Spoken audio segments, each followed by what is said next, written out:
Friends, स्वागत है आपका हमारे यूट्यूब चैनल विजय पथ में। लास्ट लेक्चर में हम लोगों ने प्रीवियस ईयर के क्वेश्चन पेपर में कुछ 10 क्वेश्चंस तक कंप्लीट किया था।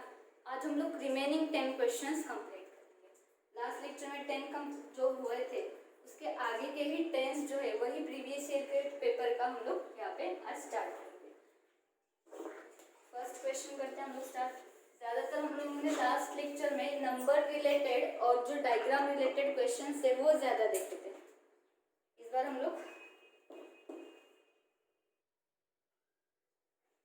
यहाँ पे हमारा 11th क्वेश्चन स्टार्ट हो रहा है।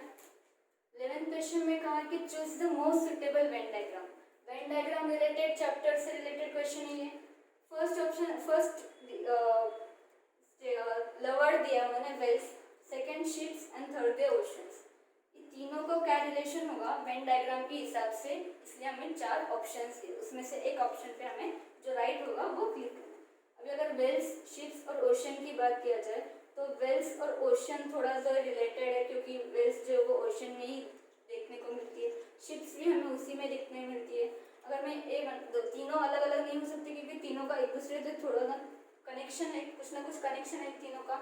यहाँ भी है कनेक्शन, लेकिन पूरा का पूरा वेल्स जो है वो ओशन के अंदर रिलेटेड है। मतलब मैं ए पूरा का पूरा ए सी में इंक्लूड है वो बोल सकती हूँ, पूरा का पूरा ए सी में इंक्लूड है, यहाँ भी सेम। लेकिन शिप्स जो है वो भी तो ओशन से ही रिलेटेड है, तो मैं बी यानी कि शिप्स साइड में नहीं रख सकती, ये तो कैंसिल हुआ, क्योंकि तीनों का एक दूसरे से रिलेशन है, इसलिए ये तीनों अलग अलग नहीं दिखा सकते। सेकेंड, पूरा का पूरा वेल्स जो है वो सी में होना चाहिए, यहाँ पे थोड़ा ही पार्ट है, क्योंकि ऐसा तो नहीं कि हाफ वेल्स जो है वो ओशन में रहती है और हाफ ज़मीन पे या फिर कहीं और, तो ये वाला भी कैंसिल आउट होगा। ये और इन दोनों में कंफ्यूजन था, लेकिन शिप्स जो है वो ओशन पे ही है, पानी से ही रिलेटेड है, या फिर हम लोग बोल सकते हैं ओशन से रिलेटेड है, तो ये भी कैंसिल आउट होगा। तो हमारा आंसर क्या है? Option number C. नेक्स्ट हम लोग 12th क्वेश्चन देखें। पहले इसको नोट डाउन करना है, फिर आप स्क्रीनशॉट भी ले सकते हैं इसका।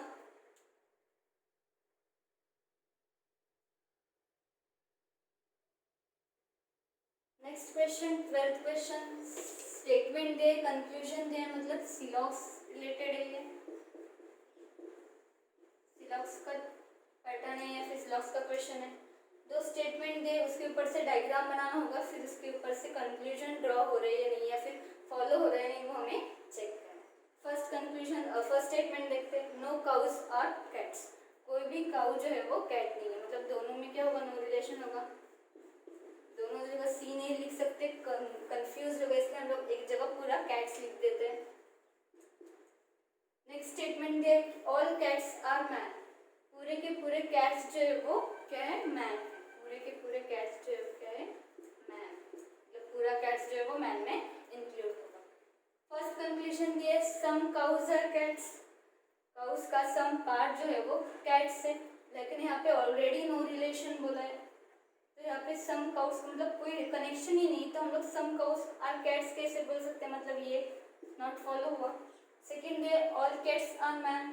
पूरे के पूरे कैट्स जो है वो मैन है। यहाँ पे देख सकते हैं हम लोग, बहुत सारे स्टूडेंट है जो यहाँ पे राइट करके आते हैं, क्योंकि हाँ दिख रहा है ऑल कैट्स है, लेकिन ये रॉन्ग है, क्योंकि स्टेटमेंट और कंक्लूजन जो है वो दोनों सेम है। स्टेटमेंट और कंक्लूजन जो है वो सेम है, उनके जो एलिमेंट्स की पोजिशन है, कैट्स फर्स्ट है यहाँ पे और मैन भी सेकेंड है, यहाँ पे भी कैट्स फर्स्ट है और मैन सेकेंड है। एलिमेंट्स की जो पोजीशन है वो भी सेम है। कंक्लूजन का मीनिंग ही ये होता है कि हमें जो स्टेटमेंट में दिया उसके ऊपर से जो डायग्राम बनता है उसमें जो हिडन रिलेशन है उसको फाइंड आउट करना है। अगर मैं कुछ फाइंड आउट ही नहीं किया, मैंने जैसा स्टेटमेंट था वैसे ही कंक्लूजन लिया, तो उसमें कुछ फाइंडिंग किया ही नहीं है, तो ये कंक्लूजन कैसे बन सकता है? इसलिए ये भी हमारा राइट रॉन्ग हो जाएगा। ये अगर पोजीशन चेंज होती, मैन और कैट या फिर कुछ अलग होता है, यहाँ पे सम होता और फिर एक्सचेंज होता, तो मैं चेक करके राइट या रॉन्ग दे सकती हूँ। लेकिन अगर दोनों स्टेटमेंट और कंक्लूजन सेम है तो हमारा कंक्लूजन जो होगा वो false.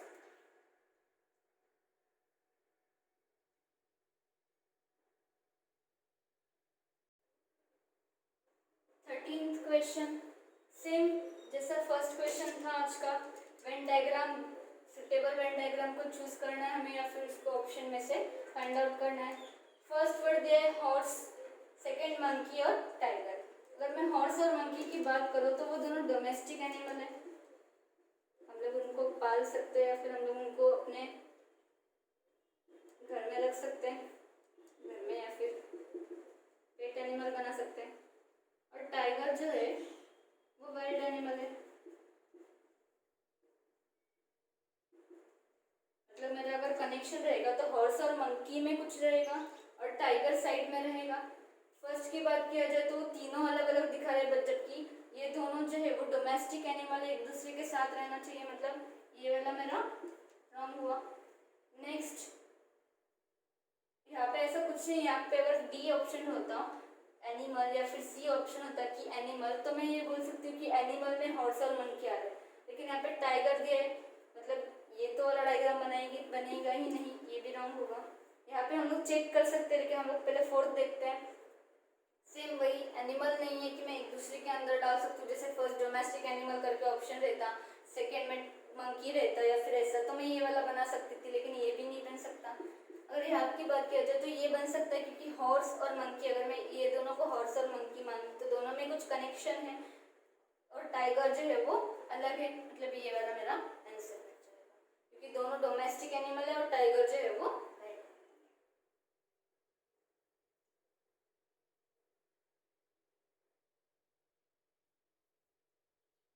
14th question, again statement and conclusion same, हमें डायग्राम बनाना होगा और फॉलो करना है या देखना होगा।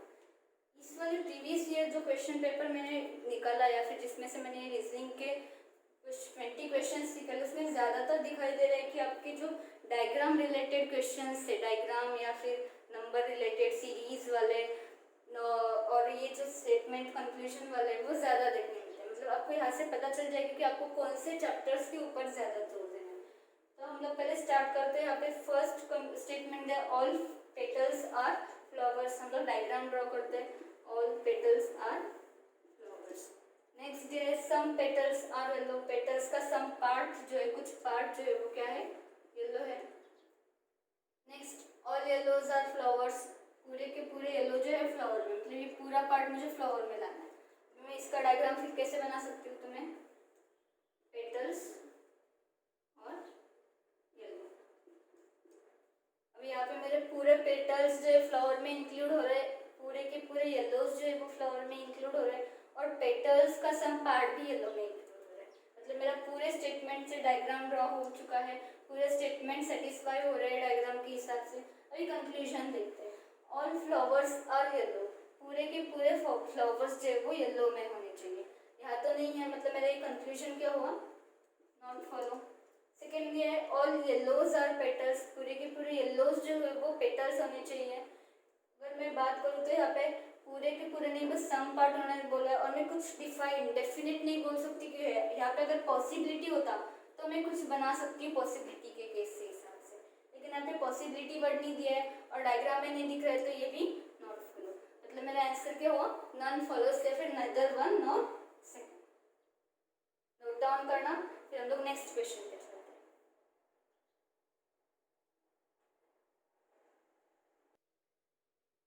15th क्वेश्चन, क्वेश्चन दिखा जाए तो मुझे बी, मतलब कुछ लेटर्स भी दिख रहे हैं, साथ में नंबर्स भी दिख रहे हैं, मतलब ये जो क्वेश्चन होगा मेरा, ये जो है वो कोडिंग डिकोडिंग से रिलेटेड दिख रहा है कुछ तो, क्योंकि यहाँ पे नंबर्स आए, तो कोडिंग डिकोडिंग के मैंने आपको, अगर आपने कोडिंग डिकोडिंग कहीं देखा होगा या फिर पढ़ा होगा, जिनको नहीं पता तो उसमें रिवर्स होता है, बी का जो रिवर्स होता है वो वाई, यहाँ से मुझे पता चल रहा है। रिवर्स कहाँ से होता है, A step A to M तक, उसके बाद जो एन है वहाँ से रिवर्स होना स्टार्ट होता है, या फिर आप ऐसे भी देख सकते हो, ए जो है वो स्टार्टिंग में होता है और जेड जो है वो एंडिंग में होता है, मतलब ए का रिवर्स क्या हो तो जेड होता है, वही ए का रिवर्स, बी का रिवर्स क्या होगा, जेड से पहले वाई, बी का रिवर्स वाई, वैसे इस डी का रिवर्स डब्ल्यू।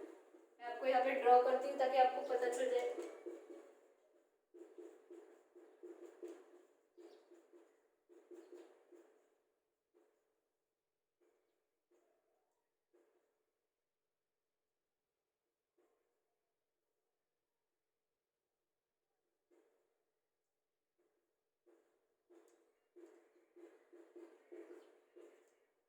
रिवर्स, मैंने एम तक लिखा और एम से उधर ही से या फिर नीचे से ही मैंने ऊपर तक गई एन से लेके NOPQRST वैसे एज इट इज जेड तक। तो यहाँ से मुझे पता चला कि ए का जो अपोजिट लेटर आता है वो जेड है, बी का वाई है, सी का एक्स है, सेम बी का मतलब यहाँ से मुझे पता चला बी के अपोजिट में जो लेटर आ रहा है वो यहाँ पे है वाई, डी के अपोजिट में लेटर आता है डब्ल्यू जो यहाँ पे लिखा है, एफ के अपोजिट जो लेटर आता है वो है यू, वो यहाँ पे आ रहा है। अब ये नंबर्स कैसे है, तो अगर मैं ए टू जेड तक नंबर्स दे दूँ, ए को फर्स्ट सेकेंड टोटल 26 अल्फ़ाबेट होते हैं, उसमें से मैंने अगर हर एक को नंबर दिया लाइन वाइज या फिर नंबर वाइज, तो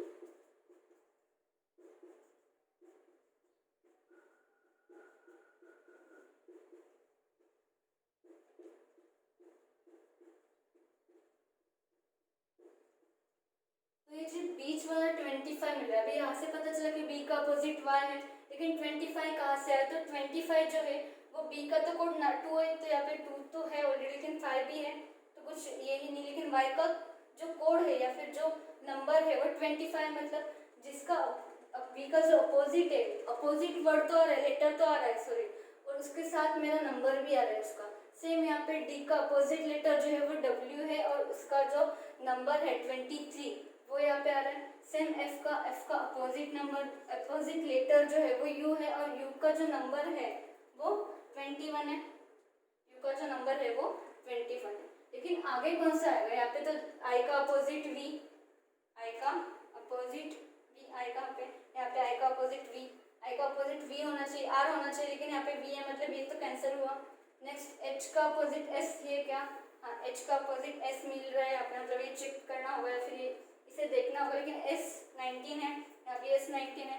थर्ड दिया है आई टी, आई का अपोजिट टी होना चाहिए, लेकिन आई का अपोजिट तो आर है मतलब ये भी कैंसिल हो गया।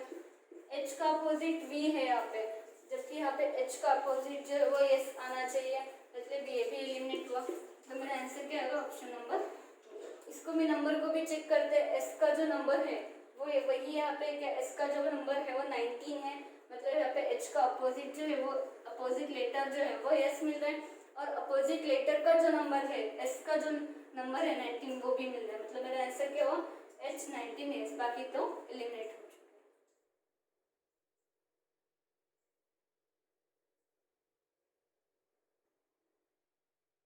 16th क्वेश्चन, यहाँ पे स्टेटमेंट और इफेक्ट्स दिया है, स्टेटमेंट और इफेक्ट्स। स्टेटमेंट और कंक्लूजन होता तो सिलॉक्स का क्वेश्चन होता, लेकिन यहाँ पे स्टेटमेंट और इफेक्ट्स दिया, मतलब ये अलग चैप्टर है स्टेटमेंट और इफेक्ट्स वाला, या फिर उसके बाद और एक आता है स्टेटमेंट एंड एजम्पशन वाला, दोनों अलग अलग होते हैं, एजम्पशन और इफेक्ट्स में डिफरेंस होता है। उन्होंने स्टेटमेंट दिया है कि एक लड़का जो है स्टूडेंट 1 जो है वो स्टूडेंट 2 से बात कर रहा है कि I need your notes to study, मुझे तेरे नोट्स की ज़रूरत है स्टडी करने के लिए।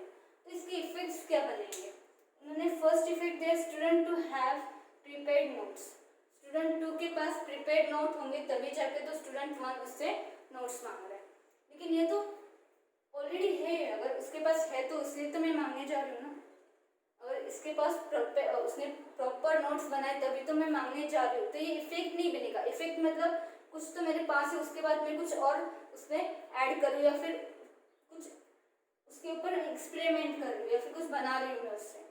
यहाँ पे इफेक्ट तो देख रहा है कि student 1 wants to verify his understanding, वो क्या करना चाहता है, उसने स्टडीज की जो नोट्स है स्टूडेंट 1 से वो लेने के बाद उसके ऊपर वो क्या करना चाहता है, तो वो करना चाहता है कि वो वेरीफाई करना चाहता है कि उसको जो समझ में आ रहा है, उसने जो पढ़ा है वही सेम उसने नोट्स में दिखाया या फिर वही सेम मेरे और उसके नोट्स मैच हो रहे हैं, या फिर मैं जो समझ रहा हूँ कुछ स्टडीज़ के रिलेटेड या कुछ टॉपिक के रिलेटेड जो मैंने एज्यूम किया है वो सेम है या नहीं, या फिर मैं कहीं गलत जा रहा हूँ या मैं सही जा रहा हूँ, ये देख चेक करने के लिए। मतलब यहाँ पे उसका इफेक्ट किया कि वो करना क्या चाहता है, ये तो ऑलरेडी है, उसने नोट्स बनाया है स्टूडेंट 2 ने, इसलिए तो स्टूडेंट 1 जाके उससे मांग रहा है, तो ये इफेक्ट में नहीं है। आपका इफेक्ट क्या बनेगा, सेकंड। थोड़ा सा ये जो चैप्टर होता है वो आपकी थिंकिंग के ऊपर रहता है कि आप किस तरीके से वो केस को देख रहे हैं या फिर किस तरीके से आप उस बात को देख रहे हैं, आपका माइंड क्या कर रहा है या फिर आपका जो थिंकिंग लेवल जो होता है वो यहाँ पे चेक करते हैं एग्जामिनर। नेक्स्ट हम लोग इसको नोट डाउन करना है, इंपॉर्टेंट चैप्टर है, वो भी चैप्टर्स हम लोग हमारे सिलेबस में ऑलरेडी ऐड कर चुके हैं, वो भी हम लोग पढ़ाने वाले हैं। किस तरीके से इस ऐसे क्वेश्चन को सॉल्व करना है, फिर किस तरीके से स्ट्रेटेजी लगाना है, कौन सा इफेक्ट्स आएगा नहीं, या फिर कौन सा एग्जामिनेशन फॉलो होगा या नहीं, नोट डाउन करना। फिर हम लोग 17th क्वेश्चन पे चलेंगे।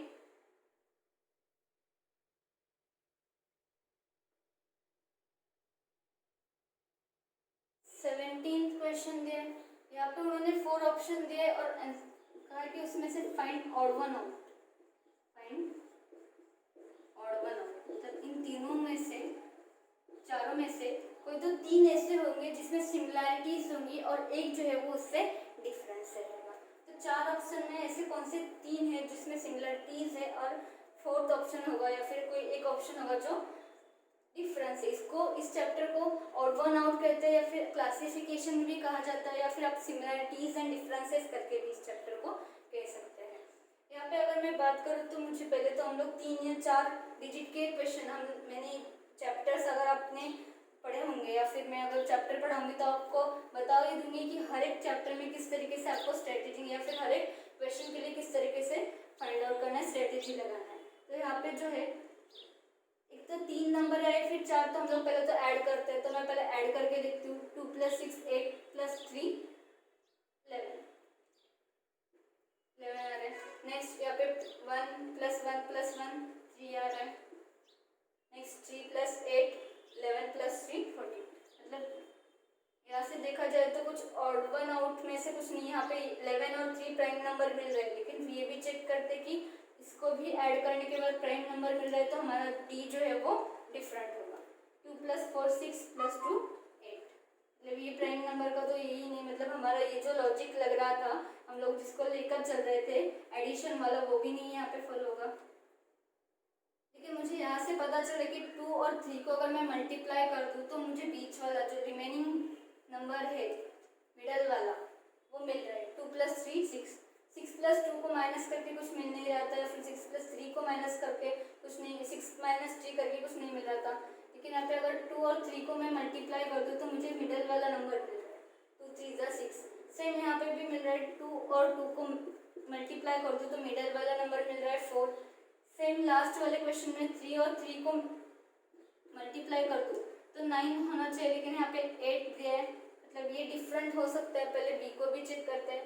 यहाँ पे 1 × 1, मतलब 1 को और 1 को मैं मल्टीप्लाई कर दूँ तो मुझे मिडल नंबर, मतलब यहाँ पे लॉजिक ये हो कि फर्स्ट और थर्ड नंबर को हमें मल्टीप्लाई करने के बाद मिडल जो टर्म है, मिडल जो नंबर है वो मिल रहा है। लेकिन बस डी ऑप्शन, 3 ऐसे ऑप्शन है जिसमें सिमिलैरिटीज मिल रही है, लेकिन 4th ऑप्शन में मुझे डिफरेंस मिल रहा है, डिफरेंट मिल रहा है, ये ऑड वन आउट, ये आपका आंसर होगा, क्योंकि 3 + 3 9 होना चाहिए, जबकि यहाँ पे मिडल नंबर जो है वो 8 दिया है।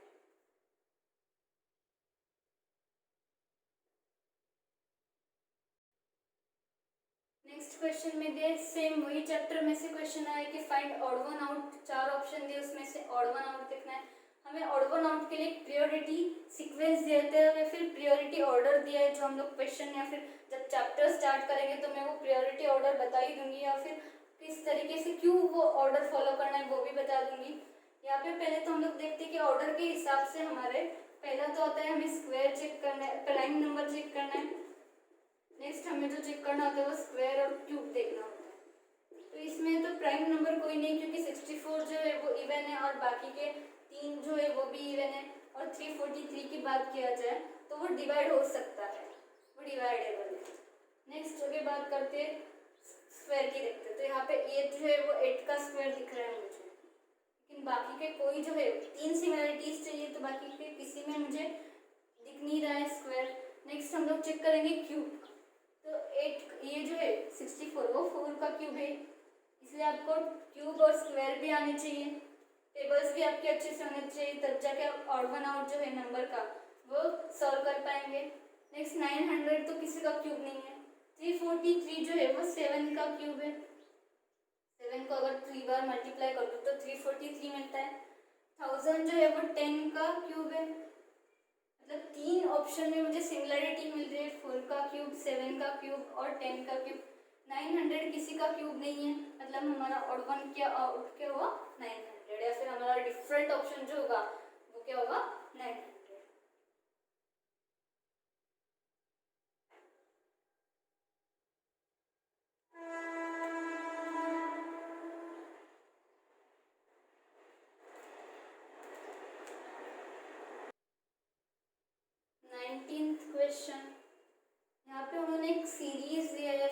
नंबर्स दिया और कहा है कि फाइंड आउट नेक्स्ट टर्म, तो फिर फाइंड आउट नेक्स्ट नंबर। तो जब ये नंबर सीरीज आता है रीजनिंग में, उसमें सबसे पहले हमें देखना होता है तो डिफरेंस के ऊपर हम लोग चेक करते हैं सबसे पहले डिफरेंस है या नहीं। तो 2 और 5 का डिफरेंस देखा जाए तो वो 3 है। 2 और 5 में जो डिफरेंस है वो 3 है। नेक्स्ट 5 एंड 11 में जो डिफरेंस है वो 6 का डिफरेंस मिल रहा है यहाँ पे।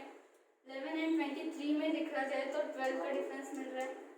और 23 और 47 में अगर डिफरेंस देखा जाए तो वो 24 का दिख रहा है। अगर इसमें भी कुछ नहीं, सेम नंबर नहीं आ रहा है, लेकिन यहाँ से मुझे पता चल रहा है कि 3 को मैं 2 से मल्टीप्लाई कर दूँ तो 6 आ रहा है। सेम अभी यहाँ पे फॉलो हो रहा है क्या, 6 को 2 से मल्टीप्लाई कर दूँ तो 12 आ रहा है। सेम वही 12 को 2 से मल्टीप्लाई कर दूँ तो 24 आ रहा है। मतलब मुझे 24 को भी 2 से मल्टीप्लाई करके क्या होगा वो देखना होगा पहले।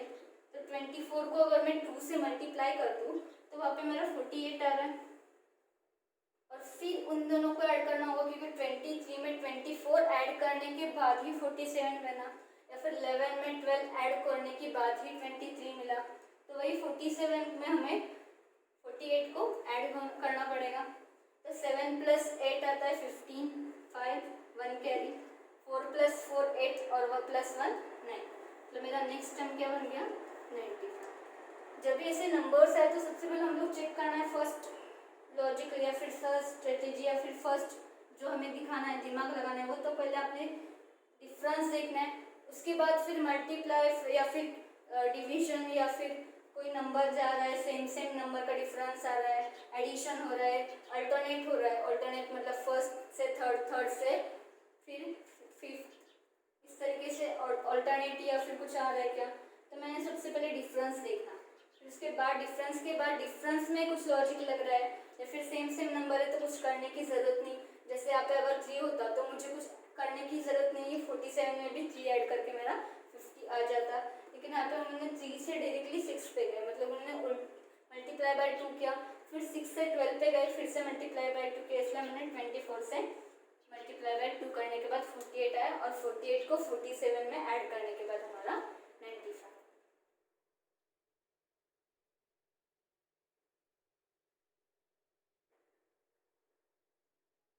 Last question same number series chapter में से है।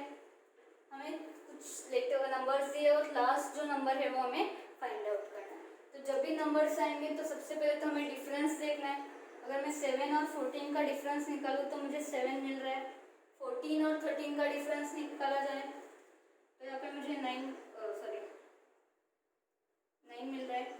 14 और 6 20 और प्लस 3 13, 19 का डिफरेंस मिल रहा है। वही 33 और 70 का डिफरेंस निकाला जाए तो 37 मिल रहा है। आगे और डिफरेंस निकालना है, 70 और 131 का डिफरेंस निकाला जाए तो 30 मतलब 100 और 31 61 हुआ। या फिर आप इसको डायरेक्टली माइनस भी करके देख सकते हो। अभी यहाँ तो कुछ मुझे लॉजिक नहीं लिख रहा है, क्योंकि 7 के टेबल में 19 नहीं आता, 19 के टेबल में 37 आता है। तो और क्या देख सकते हो, तो इसका भी एक डिफरेंस निकाल के देख सकते हैं हम लोग। कुछ लॉजिक मिल रहा है नहीं, इसको डबल डिफरेंस कहा जाता है।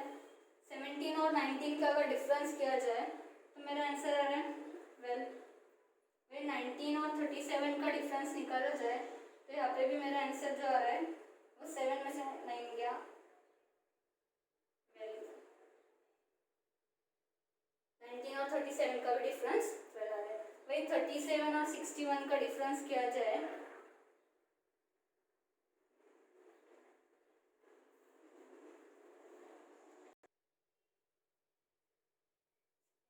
मिस्टेक हुआ था। नेक्स्ट देखते हैं 17 और 19 का डिफरेंस 12 मिला। 19 और 37 का डिफरेंस जो है वो 18 मिल रहा है। और 37 और 61 का जो डिफरेंस है वो 24 मिल रहा है।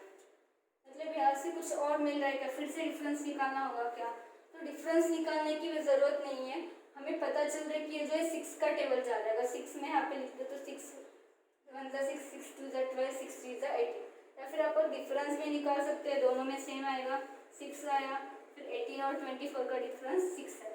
अगर आपको टेबल्स अच्छे से याद है तो आपको नेक्स्ट थर्ड स्टेप जो है वो भी करने की ज़रूरत नहीं, आप टेबल से ही दिखा सकते हैं कि 6 के टेबल में 12 आ रहा है, थर्ड बार 12 2 बार में 18 थर्ड बार में और 24 फोर्थ बार में, मतलब फिफ्थ बार में क्या आएगा 6 आएगा, 6 आएगा 30, या फिर आप इसमें 6 ऐड करके भी 30 दिखा सकते हैं। फिर से 30 को हमें 61 में ऐड करना होगा, तब जाके इधर वाला जो सेकेंड स्टेज वाला जो नंबर है वो मिलेगा। 30 + 61 91। अभी लास्ट स्टेप बच रहा है कि 131 में भी हमें 91 ऐड करना है, तब जाके हमारा फाइनल आंसर मिलेगा, या फिर फाइनल जो नंबर है वो मिलेगा। 131 + 91, 1 + 1 2, 9 + 3 12, 1 कैरी, तो हमारा आंसर क्या हुआ 222 या फिर 222। मतलब यहाँ पे अगर बात किया जाए तो डबल या ट्रिपल डिफरेंस की बात करिए, जब तक अगर डिफरेंस दिख रहा है, कुछ लॉजिक लग रहा है, तो आपको एंड तक उस डिफरेंस को लेके जाना है, आपको एंड तक डिफरेंस से मिल ही जाएगा, या फिर आप बीच में ही टेबल में से, अगर आपको टेबल्स याद है तो आप टेबल से भी याद कर सॉल्व कर सकते हैं। हमारा लास्ट क्वेश्चन था, नोट डाउन करना। नेक्स्ट लेक्चर में हम लोग और एक प्रीवियस ईयर, ये तो ग्रुप डी का था या फिर एनटीपीसी के लिए हम लोग लेकर आए थे। नेक्स्ट लेक्चर में हम लोग बैंक के लिए भी मैथ्स और रीजनिंग के अलग अलग प्रीवियस ईयर के क्वेश्चंस लेके आएंगे, मैथ्स के जैसे लेंगे या रीजनिंग के मैं लूँगी, या फिर हम लोग यहाँ पे और एक आरआरबी एनटीपीसी से भी लेंगे, जैसे जैसे पॉसिबल होगा उस हिसाब से हम लोग यहाँ पे लेंगे। आज के लिए इतना ही, मिलते हैं नेक्स्ट लेक्चर में, तब तक के लिए बाय, टेक केयर एंड जय श्री कृष्ण।